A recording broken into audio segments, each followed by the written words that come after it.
أظهر تسجيل مصور إجراء إحدى القنوات السعودية اتصالا مع سجين سعودي محكوم عليه بالإعدام داخل السجون العراقية. ويبين التسجيل المصور أن السجين السعودي محكوم بالإعدام منذ 5 سنوات ولم ينفذ ضده الحكم. كما قام السجين خلال التسجيل الذي استمر قرابة 20 دقيقة، وتعرض الاتجاه جزءا منه بإطلاق مناشدات إلى الحكومة السعودية ورجال الدين في المملكة للتدخل والإفراج عنها. ويطلق المذيع السعودي وهو يعترف ضمن برعاية النظام السعودي للمجموعات التي تنفذ عمليات إرهابية في الأراضي العراقية. هذا ولم يتسنى للاتجاه معرفة التاريخ المحدد للتسجيل أو اسم السجن الذي كان يتحدث منه الإرهابي السعودي. ومعنا الآن المعتقل السعودي في السجون العراقية الأخ أبو محمد. حياك الله أبو محمد، السلام عليكم ورحمة الله. وعليكم السلام ورحمة الله وبركاته.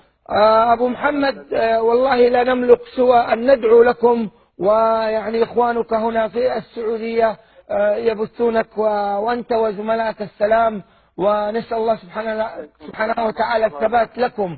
أتمنى أن تصف للمشاهدين معاناتكم أنتم كسجناء السعوديون هناك. بسم الله والصلاة والسلام على رسول الله، أما بعد، نسأل الله سبحانه وتعالى يوفقنا لما يحبه ويرضاه. نشكركم على هذا اللقاء وإتاحة الفرصة لنا أن نبث معاناتنا على هذه القناة الكريمة. أبو محمد، كم سنة لك أنت في هذه السجون العراقية؟ نعم، أكثر من 5 سنوات. لا حول ولا قوة إلا بالله.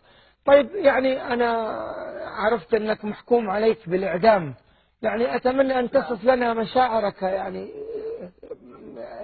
كيف الآن أنت تعيش هناك، يعني كيف هي نفسيتك؟ الحقيقة أنا يعني ماني متخيل تماما. طيب، ما أدري بالنسبة لزملائك، كيف تعيشوا هناك في السجون؟ كيف تلتقوا؟ يعني أعطينا شيء كذا من الوصف الذي تجعلنا يعني نتصور ما أنتم عليه. نعم، والله وضعنا مزري للغاية، وضعنا مزري للغاية. يعني أنا أعرف أنه في سجناء يمنيين، ليبيين، تونسيين. طيب أبو محمد، يعني أنا أتيح لك على الهواء مباشرة الآن أن توجه رسالة للمجتمع السعودي، لنخبه، لمسؤوليه، لأفراد المجتمع. تفضل، يعني أنت في النهاية ابننا، واجب علينا وطنيا ودينيا أيضا أن نتضامن معك. فهل من رسالة تود أن يعني توجهها للمجتمع الآن؟ نعم، والله أوجه رسالتي إلى علمائنا الأفاضل، وأوجه رسالتي إلى مشايخنا، وأوجه رسالتي إلى مشايخ عشائرنا، وأوجه رسالتي إلى أهلنا وأهل الخير في السعودية، وتوجه رسالتي إلى حكومتنا. نسأل الله سبحانه وتعالى أن يسر الأمور، أن يعني ينقذوننا مما نحن فيه ويخرجوننا مما نحن فيه.